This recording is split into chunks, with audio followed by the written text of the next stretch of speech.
or philosophies dwells in the unknown, same as I am.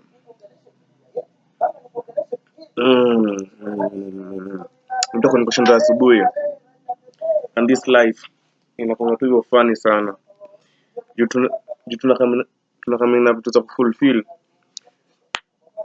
So today is just by youth design ideology.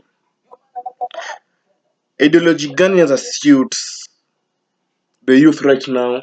Movement gani kifomiwa as a suit the youth without being sponsored by any local collaborator or foreign agencies? Because I've been aware about the Chaldam house and what watu wanatoka hivyo nje wafana kuja wanachagua wasuko hivi ndani. Number one, the ideology of the youth. Youth are still observing, not yet swinging. Gen Z hasn't fully swung. They're watching, venting, posting, protesting, but not yet solidified behind a leader or ideology. They know what they don't want, but not fully what they do want. That is dangerous and powerful because it means the new direction is still open to be defined. Millennials, many leaning towards Maraga, a symbol of constitutionalism and justice. But we need a young leader, someone relatable to, directly relatable to 20s, 30s, 40s. Yes, the president cannot become below 35. It is aware. Not just legally clean, but culturally relevant. Kuna wale wanaongea tu English, like for example, tuseme mtu kama Gideon Moi, senator. English. There's no that ethnicity ya home. Ukijaribu hivi unaongea ni kama si imagine like ile design kama ya Jeff bana Koinange. Kilami. Yes, inakubalika. Lakini in situation place fulani, arena fulani italeta. Legacy families are cracking. Tribal politics is failing. Legacy families were broken by a commoner. Who broke it? President Ruto. That's the beginning of the end of dynasty politics. But the fallback weapon, tribalism. But Gen Z doesn't play that game. They laugh at it, meme it, mock it. They've grown up watching Luos love Gengeton from Kikuyus. Kalenjins follow loyal TikTokers. TikTok, TikTokers. The lines are of blood. So when tribal politics is thrown, it falls flat. That means the whole machinery can't survive this new mentality. Kapengoria 6 organization, a system to unplug. This symbolic, the post-independence power design that has shaped Kenya politics DNA. There's someone who told me all these politics are just from one political party, KANU. All those ideologies were borrowed from KANU. And that's the way we are living in this land.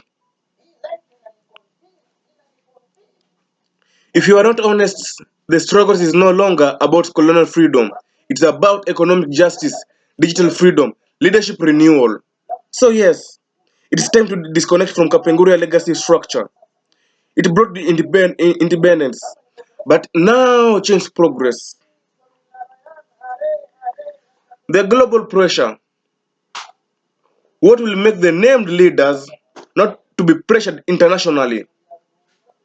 I have my own question, I have my own answers because of my own research. Shared interests, ideals. Global bodies don't care about democracy as deeply as they care about stability, debt repayments, deals, access, geopolitical loyalty. So unless youth unrest disrupts stability, a new movement disrupts profit, a leader challenges foreign deals, the global organization won't act. They don't operate on justice. They operate on interest. Future leadership. The choices aren't enough yet.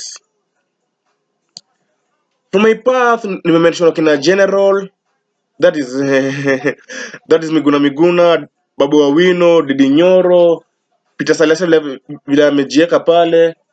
Kuna wase wengi, there's a long list. Even say nimeona huyo FBI, Patrick. There are so like right now as we speak, there are so much 21 people aspiring to become presidency by the verbally mouth, but it's not assurance because by the time they come to 2027, they need coalitions, and that's why sasa hivi kuna kitu inaitwa Kenya moja ya kina Babu Awino, ya kina Sifuna. Yes, they are young. Yes, they are active. But here is the test: do they represent a shift in thinking, or just a shift in age, or just a shift to represent the new mentality? Because the funny thing about ideology, kutakuwa na populism. And populism inakuanga ile design ya let me cry so that I can get their sympathies. And after getting their sympathies, I value me. Because Kenya doesn't need a young version of old thinking. We need disruptors with discipline, not just firebrands, but builders. The game is still open. From the quote, Mount Kenya will vote for whoever Rigiji supports. Youth will vote for Maraga. Ruto has Kwasirikal gang. If no rerun, who wins? And who will form the largest coalition? And where will be the strongest coalition based? Youth, baba zetu, babu zetu. Here, who are the youth? Baba we no see youth, but the energy, because the presidency is 35 plus, hapa sasa tunataka kudetermine youth, and sasa kweli pale tutadetermine a young talent leader in a national politics. This reveals the fractured chessboard: ethnic block versus generational block, system versus system breakers, digital youth versus grassroots mobilizers. Right now, it is a fluid battlefield. No one has won because the swing vote hasn't spoken. So what next for this? If you truly want to ignite the movement, craft a new ideology that Gen Zs and millennials can identify with. Build decentralized leadership, not personality cults. Use music, memes, street arts, fashion, and language to spread it.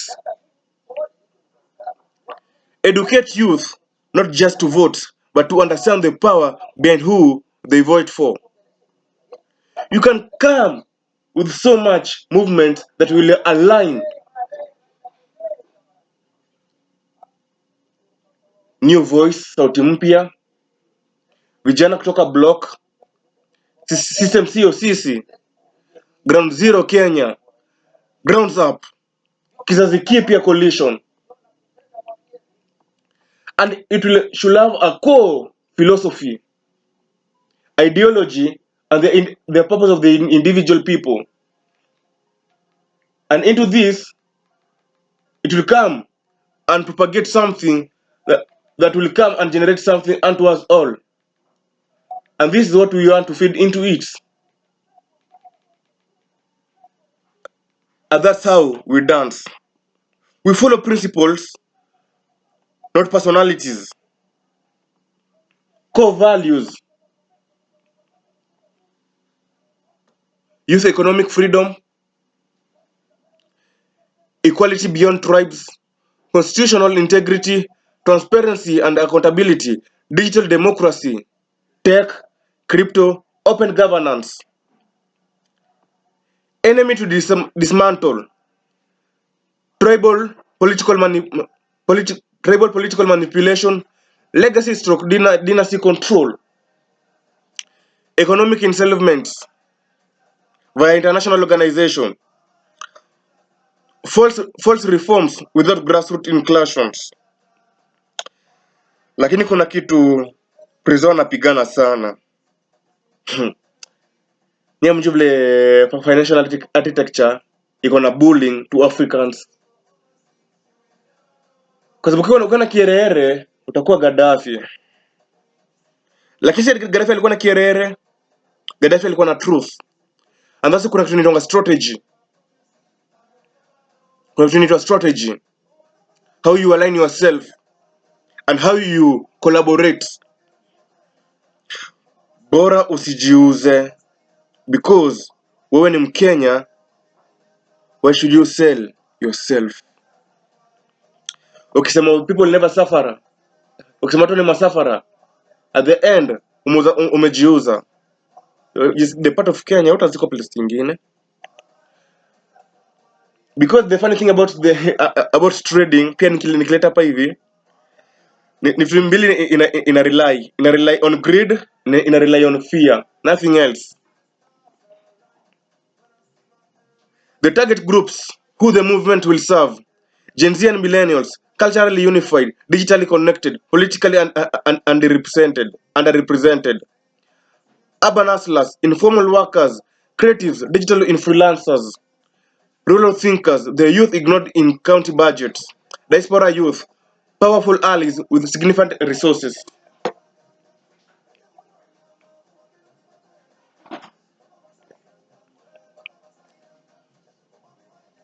Communication strategy: platforms, all the social medias,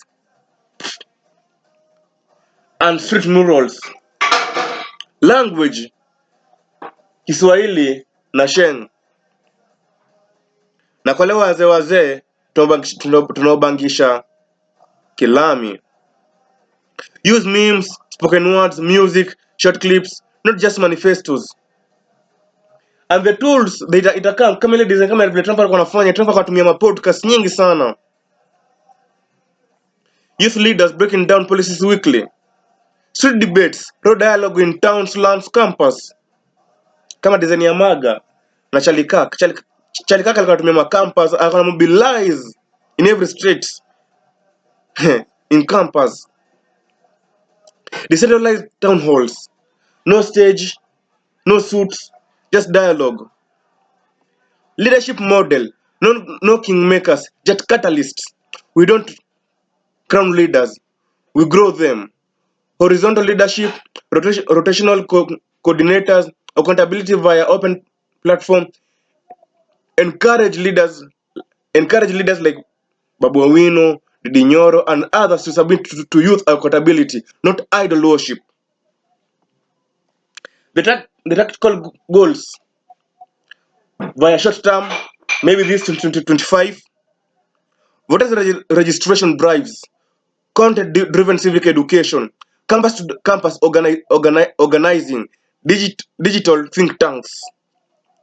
That is a short term. Medium term, to 2026, endorsement of vetted youth led the independent candidates.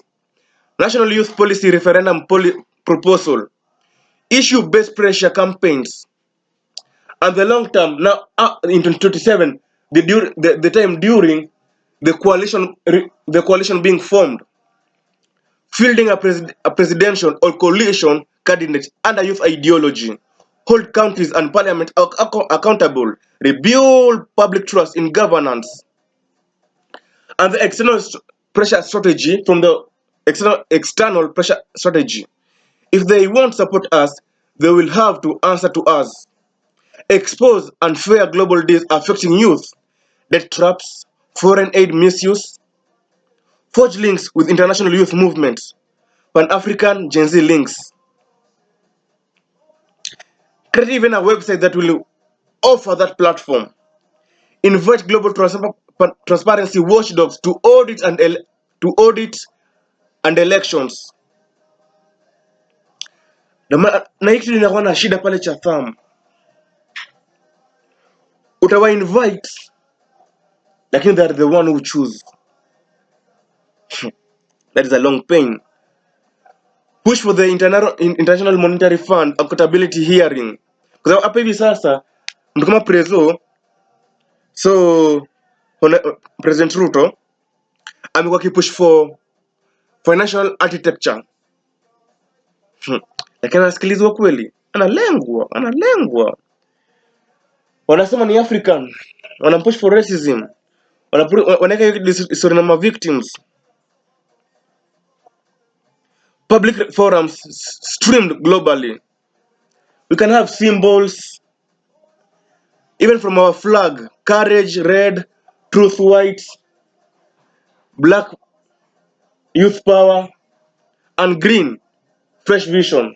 Even slogans: sisi ni sauti mpya, not tribe, not legacy, just truth, kizazi cha ukweli.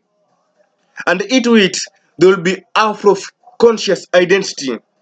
We reclaim who we are, not through colonized system, but through African wisdom, culture, and self-respect. Language attire, symbols, and values must reflect Africa. Africa's spirituality, storytelling, and indigenous system hold real power. Rejecting Western dependency without rejecting global connection. Pan-African unity. Kenya's struggles is African struggle. And remember, all those leaders from the external bodies came into Kenya and still quoting Kenya is a swing state. Kenya is a strong spiritual. This is the shield. Kenya is a shield. And for you to have the shield, you need to destroy the shield. Be aware. Our vision links Kenya. Our vision links with Nigeria, Congo, South Africa, Ethiopia, etc. The whole map. We support African-led solutions for African problems. Kama kawaida, kwa nyumba ya familia, you can call an outsider to solve a family issue. It's only family issue to be solved by the family members. So African problem is an African problem. Na mnafaa kuwa aware about the regime change. Regime change inakuwa so much sponsored. So that either mwana go that big, so that mkwe under dependence. Watch that, become strategically, become peaceful, collaborate in a natural way, rather than the bloodshed.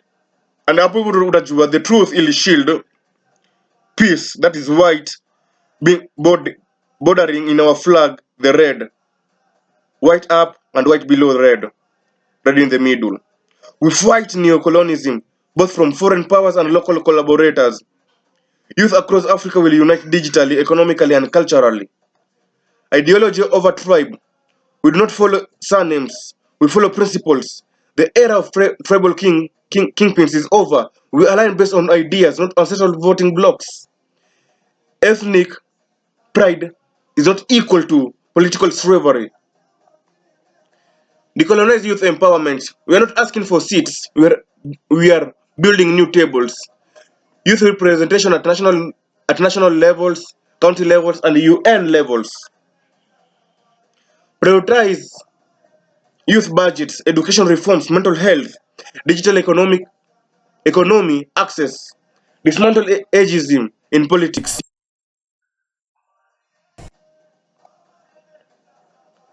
Ageism nearly design they judge you by how young or old you are, based on a situation that has presented itself at that time.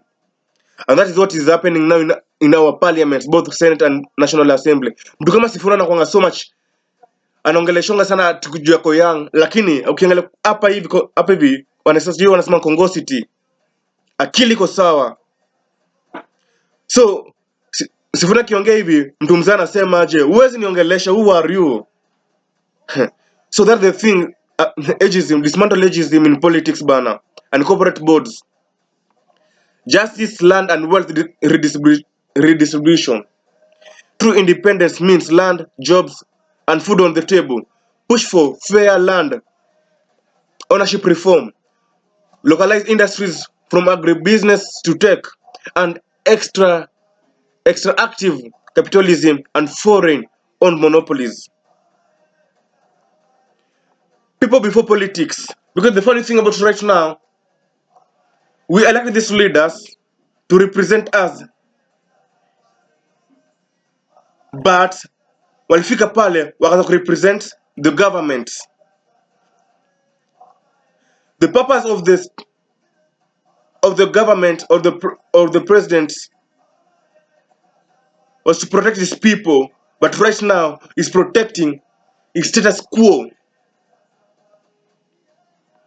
No more career politicians, only servant leaders. Build decentralized leadership system, no supreme leaders. That's the same thing in the later devolution. Open data governance. Budget must be transparent. Nimechiki pale wase wengi wanaweka pale X, wanaweka vitu nyingi pale X. Na vile wanaweka hivyo X, so much things zinafanyika.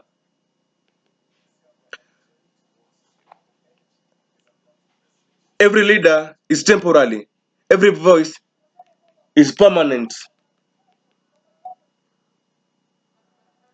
Digital power.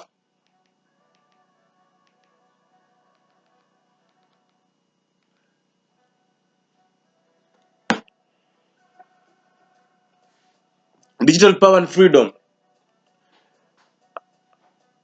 Our activism is borderless. Our resistance is live. Protects freedom of speech online and offline. Champion African-made tech, crypto, blockchain, media. By the way, I'll come to speak about the global resets, financial resets. Juzi, in June, the Senate and the Congress in the USA walipitisha mswada about the stable coins. And these stable coins, the global reset. The Bitcoin was a military used, but right now it's a digital currency. An operation of the military, lakini watu wengi wajui hiyo, hata waijua hivyo, because that is a psyop. The moment una understand the visions of how propaganda dance, utajua vile how psyop dance, na utajua how people play victim to the casualties. Train youth in coding, design, AI and digital trade. Nimechikisai China wamelazimisha watoi lazima learn AI bana. Na people wanna learn AI to create the models at a younger age, like as 10 years. Rooted in Africa, united by youth, powered by truth. What is decentralized leadership? It means power is not centered in one person or one office.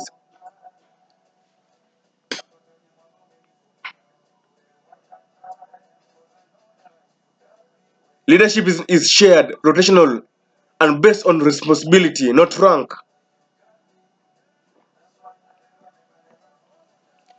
Think of it like a beehive. There is a coordination, but no dictator. Why this matters in the African context? Traditional leadership in Kenya and most of Africa has been hierarchical, tribal-based, male-dominated, personality-centered. Mtukufu rais, baba, the hustler. Na hii ndio inaleta nini? Hii ndio inaitwa the personality cult. Kenye ni Kwame Nkrumah alikuwa accused of by the Westerners.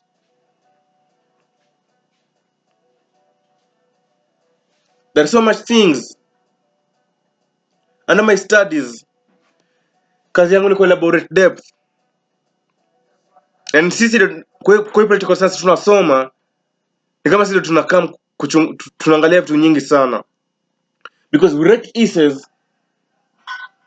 writing essays, and essays we are just understanding very slowly into them books. This creates gatekeeping, corruption, and blind loyalty. By giving the personality cult, mtukufu wetu, decentralized system kill the idol and raise the idea. Example of decentralized leadership system ni kama hiyo devolution yetu, our devolution. Na devolution yetu iko affected somehow. Counties zinalia sana, governors wanalia. Na sisi pia sisi youth tunataka kutetea nyinyi governors kwa sababu sisi tunajua vile counties zinaumia. Counties ziko na madeni za medicine, maybe in Kemsa.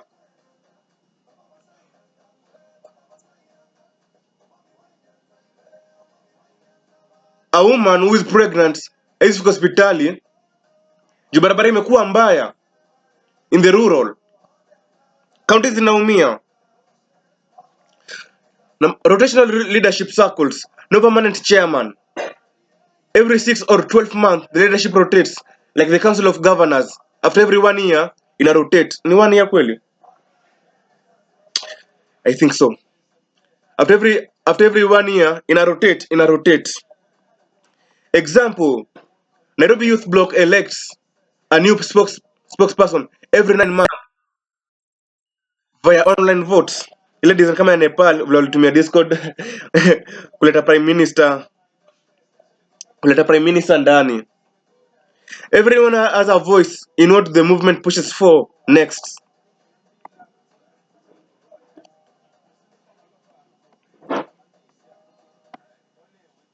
And that is digital voting and issue polling. Youth vote on decision via digital tools, Telegram bots, mobile apps, social media, blockchain voting. Lakini blockchain voting ndio tunahitaji hapa hivi. Tunahitaji sana blockchain vote. But sasa shida ni wasipata kwa hiyo server, because all those servers the blockchain na zimefichwa sana in the military bases, like the utapata kama za bitcoin ziko place kama Swiss vaults huko ndani huko Austria zimefichwa all those, because it's cryptonated. Crypto inamaanisha secrets. Everyone has a voice in what the movement pushes for next. Regional coordinators, not lords. Each county or region has a youth rep, but they report to the people, not a party. All decisions go through transparent council minutes, not boardrooms. Council of ideology, not power. The movement has a council that keeps ideology clean, not tribal or personal bias. Their job: review decision, advise and educate, not command. Feedback loops.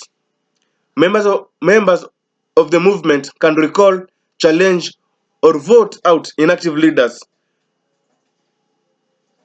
Feedback is public. Reports are published. Benefits of decentralized leadership. No single leader can hijack the movement. Less corruption, no power monopoly, faster innovation. Youth can lead initiative locally. International allies.